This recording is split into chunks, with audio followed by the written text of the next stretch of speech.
Let me ask you something. When you think about the cross, what's the scale you see it on? For most of us, it's personal, right? It's about humanity. But what if its impact was designed to ripple across the entire universe?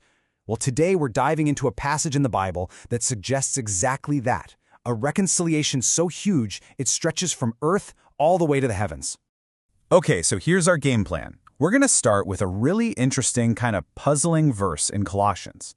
Then we'll unpack this key idea called fullness. After that, we'll look at the cross itself as this instrument of reconciliation. And from there, we'll zoom way out to see its truly cosmic scope and wrap things up by looking at how this whole incredible event was seen from heaven's point of view. So our whole investigation kicks off with this really powerful but also pretty complex statement from the Apostle Paul. And it's a statement that just forces you to ask a massive question about the real reach and purpose of Christ's sacrifice. And this is really the heart of it all today. Just how far does the power of the cross extend? Is it just for us, for people on planet Earth? Or is it something way, way bigger? The text we're about to look at, it really challenges us to think on a completely different level. Here we go. This is from Colossians, chapter 1, verses 19 and 20. Paul writes, "For God was pleased to have all his fullness dwell in him, and through him to reconcile to himself all things, whether things on earth or things in heaven, by making peace through his blood shed on the cross." I mean, whoa, reconciling all things, things on earth and things in heaven. That's huge. So to get what this universe-spanning reconciliation is all about, we have to first understand the power behind it. What on earth does Paul mean by all his fullness? So this word fullness, it's everything. It's the key that unlocks this entire passage.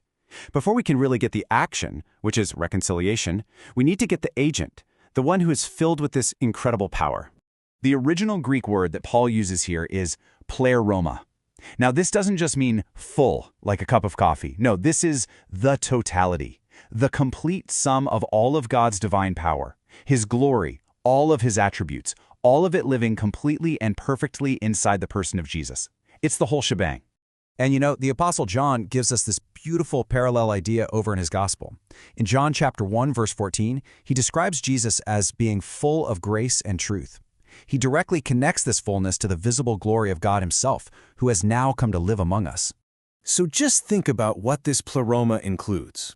We're talking about God's eternal, self-existent nature. We're talking about the raw power not just to create, but, and this is key, to recreate. It's the divine wisdom to come up with a plan to beat sin and death. And really, it's the ultimate expression of God's eternal love. All of that packed into one person.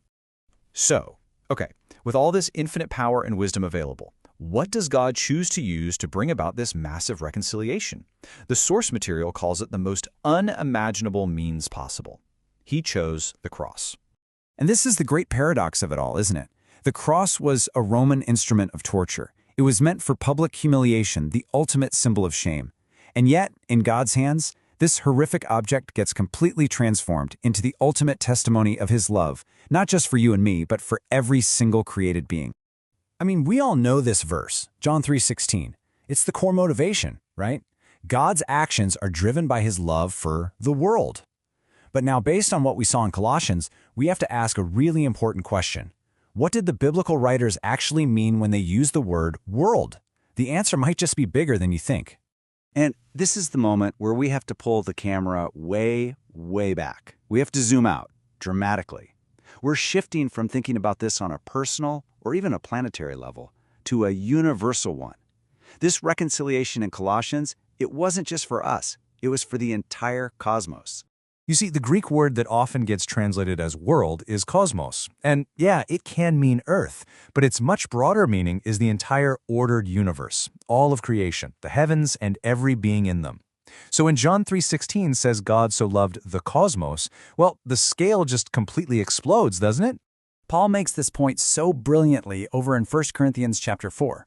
He says that the apostles were made a spectacle, like a play on a giant stage, for the whole cosmos to watch. And then he even tells us who's in the audience, both to angels and to men. The whole drama of redemption was playing out on a universal stage for a universal audience.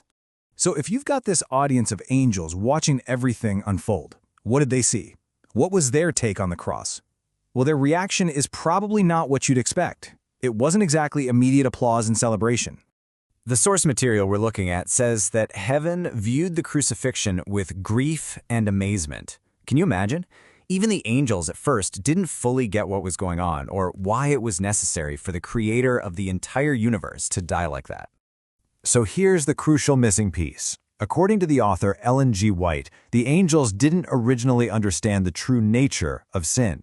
They didn't get that rebellion against God puts you so out of sync, so out of harmony with His character of pure love, that His very presence becomes like a consuming fire. But the cross changed everything. It was the final, undeniable demonstration.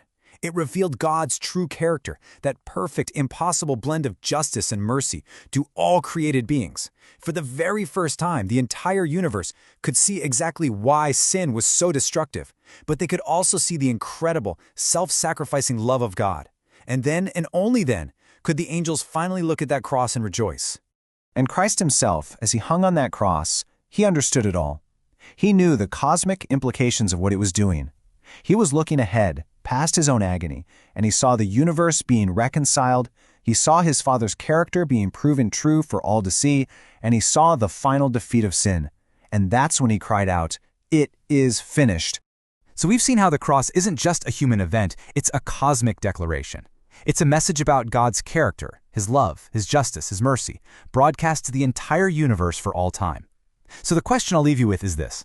If that message was powerful enough to bring absolute clarity and joy to heaven, what is it saying to you right here, right now?